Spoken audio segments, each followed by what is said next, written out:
Welcome Classic Rock fans to a short video which details the announcement that Pink Floyd are finally releasing Animals as a box set.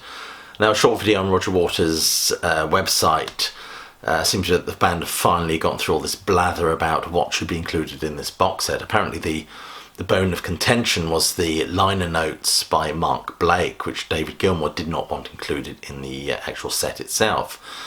Gilmour insisted that maybe the notes were too stark and too revealing, and he wanted to preserve a certain enigma or mystique that surrounds this band.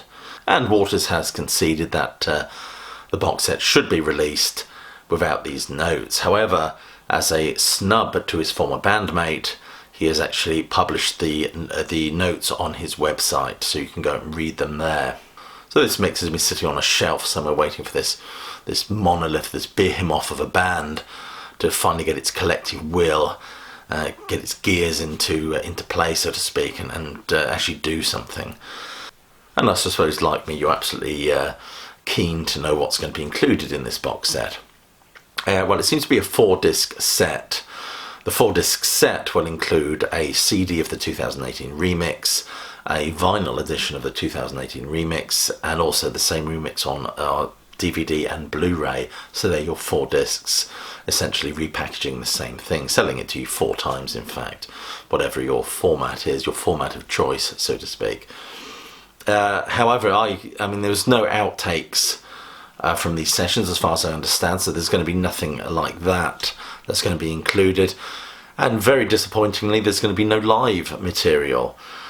Now, in terms of the 1977 In the Flesh tour, there were recordings, I believe, from Berlin in January 77 and also Vienna in February 77, which were pretty close to soundboard recordings. I don't think they were full soundboard recordings, but they were pretty close, whether monitor mixes or something like that. But it would have been nice had they been included. And also there have been some pretty good audience recordings of this tour as well. Okay, these might not meet the perfectionist standards of a band like Pink Floyd, but nevertheless there was the desire, I think, from the audience to have these included. I would have liked to have seen a few of these audience recordings made available in this box set.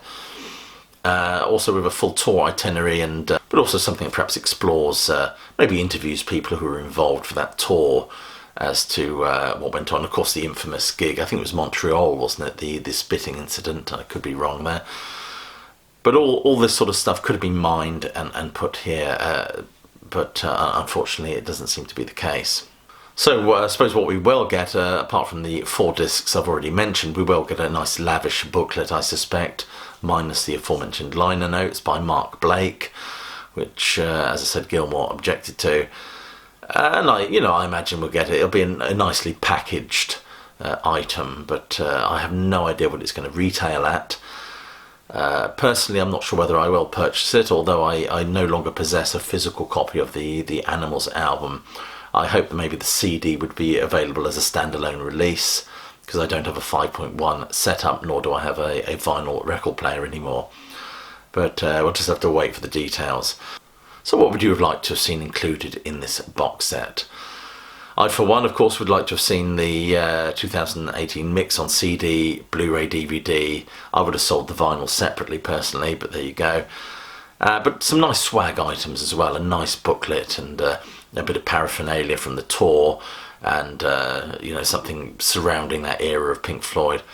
But more importantly, as I've said, I would like to have seen some live material, some of those audience recordings, and the aforementioned Berlin and Vienna show included in this set. So it looks like a rather stark and frosty affair, very much like the album itself. And I can understand if it's not everyone's bag of feed, so to speak.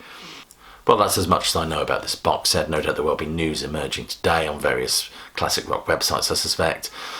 And as we get closer to the release date, when it is finally announced, there will be a kind of a drip effect of little promotional shorts released on YouTube to try and whet our appetites and loosen our wallets a little bit more. So it just leaves me to say, as I always say, hope you're staying well, staying healthy, but more importantly that you keep listening.